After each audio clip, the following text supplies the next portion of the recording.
NID সেবা ইসির অধীনেই থাকতে হবে এমন দাবিতে সিইসি কক্ষের সামনে অবস্থান কর্মসূচি পালন করে এনআইডি উইংসের কর্মকর্তা কর্মচারীরা। 12 তারিখের মধ্যে দাবি না মানা হলে 13 তারিখ বৃহস্পতিবার সকাল 11টা থেকে দুপুর 1টা পর্যন্ত সারা দেশের নির্বাচন অফিস সচিবালয়ে মানববন্ধন কর্মসূচি পালন করবেন সংগঠনটি।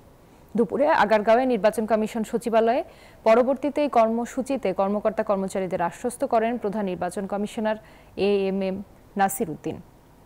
তিনি বলেন, অতি শীঘ্রই ইসি থেকে সরকারের কাছে লিখিত চিঠি পাঠানো হবে। আগামী বুধবারের মধ্যে দৃশ্যমান পদক্ষেপের আশ্বাস কমিশনের।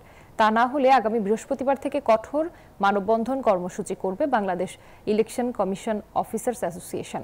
এ ব্যাপারে সিইসি বলেন, সরকার থেকে এমন কোনো সিদ্ধান্ত নেওয়া হবে না যাতে সামনের জাতীয় নির্বাচনকে ব্যাঘাত সৃষ্টি করতে পারে।